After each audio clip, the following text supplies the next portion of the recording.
Multiprogrammed systems. At the end of this lesson, you will be able to explain the working of multiprogrammed systems. Compare multiprogramming with uniprogramming.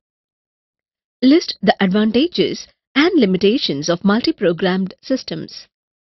You know that in simple batch systems, similar tasks are grouped together as a batch.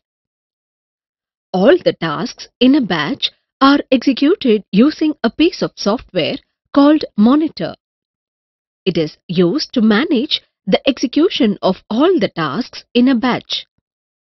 For example, if a user sends commands to print 3 documents and 1 command to read a file, the 3 printing jobs are grouped together as they are similar tasks. To print the documents, the OS should perform read, execute and write operations. Suppose the processors wait for I/O device and complete the read and write tasks in 20 and 15 microseconds respectively and 1 microsecond for execution. The total time the processor takes to complete these tasks is 36 microseconds. The percentage of CPU utilization can be calculated using this time duration. Then, the value of CPU utilization is 0.027, that is 2.7%. Here, the CPU spends over 97% of its time waiting for I/O devices. To make the better utilization of CPU, multiprogrammed systems are implemented. So, let us discuss about multiprogrammed systems in detail. Suppose if the OS has 2 user programs to execute when the first job waits for the I/O device to perform I/O operations, the processor can switch from the first job to the other. Also, the OS can execute 3, 4 or more programs at a time by switching among all of them. This approach is known as multiprogramming or multitasking, which supports hardware features such as I/O interrupts and direct memory access. Let us see how 3 jobs run in uniprogramming systems.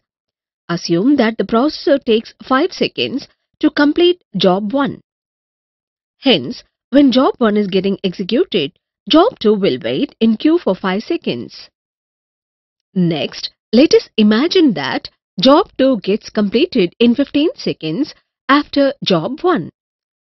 So, finally the processor begins executing job 3 only after 20 seconds and thus completes it after 30 seconds on the whole. As a result of this, it takes a longer time to complete all the 3 programs. In addition, the CPU utilization is also poor. Consider 3 jobs, job 1, job 2 and job 3 are submitted for execution at the same time with the attributes listed in table. Now, job 1 is loaded into memory and it will start to execute. Here, job 1 takes 5 seconds to get completed.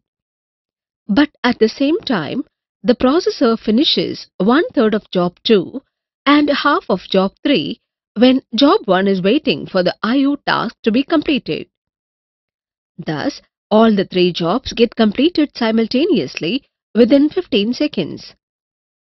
The table shows how multiprogramming effectively utilizes the resources when compared with uniprogramming. The advantages of multiprogrammed systems are: it improves CPU utilization by organizing several jobs to CPU. It increases the throughput by executing many programs concurrently in a fixed period of time. Also, in multiprogramming, more than one program is actively competing for resources, which results in a high degree of resource utilization. The limitations of multiprogrammed systems are: these systems become less efficient without CPU scheduling.